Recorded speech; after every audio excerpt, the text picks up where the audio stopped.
இன்றைய வேதவசனம் ஜனவரி 4. வேதத்துல லூக்கா 9 அதிகாரம் 23வது வசனத்துல, ஒருவன் என் பின்னே வர விரும்பினால் அவன் தன்னைத்தான் வெறுத்து தன் சிலுவையை அனுதினமும் எடுத்துக்கொண்டு என்னை பின்பற்ற கடவன்.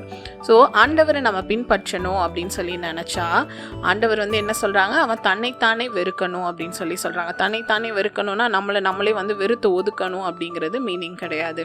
ஸோ நமக்கு விருப்பமான காரியங்களை நம்ம வெறுக்கிறவங்களா காணப்படணும். அப்படின்னா நம்ம இந்த உலகத்துக்குரிய காரியங்கள் இல்லைன்னா மற்றவங்க நம்மளை ஏதாவது சொன்ன விஷயங்களை நம்ம என்ன பண்ணிகிட்டே இருப்போம், யோசிச்சுட்டே இருப்போம். மற்றவங்க நம்மளை ஹர்ட் பண்ணதாக இருக்கட்டும், இல்லைனா உலகத்துக்குரிய காரியங்களாக இருக்கட்டும், எதுவாக வேணாலும் இருந்தாலும் அந்த காரியங்கள் எல்லாவற்றையும் நம்ம வெறுத்து ஆண்டவரை நோக்கி நம்ம பின்பற்றணும் அப்படின்னு சொல்கிறாங்க.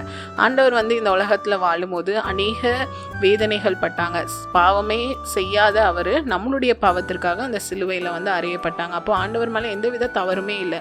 தவறே இல்லாதவங்கள தான் நம்ம தவறு செய்ததாக அவங்க நிற்க வச்சாங்க. அதே போல தான் உங்கள் மேலே தவறே இல்லாட்டியும் மற்றவங்க தவறு சொல்லும் போது நீங்கள் அதை குறித்து ரொம்ப யோசித்து நம்ம அதை பிரதிபலிக்கணும்னு அவசியமே கிடையாது. அவங்க சொன்னாங்கன்னா அவங்க சொல்லிட்டு போகிறாங்கன்னு விட்டுட்டு நம்ம அடுத்து ஆண்டவருக்குரிய காரியங்களை யோசித்து ஆண்டவரை பின்பற்றுகிறவர்களா காணப்படணும். ஸோ சிலுவையை அனுதினமும் எடுத்துக்கொண்டு என்னை பின்பற்ற கடவன்னா நிறைய பாடுகள் பிரச்சனைகள்லாம் நம்மளோட வாழ்க்கையில் வரதான் செய்யும். அதன் மத்தியிலையும் நம்ம ஆண்டவரை பின்பற்றி நடக்கிறவங்களா காணப்படணும்.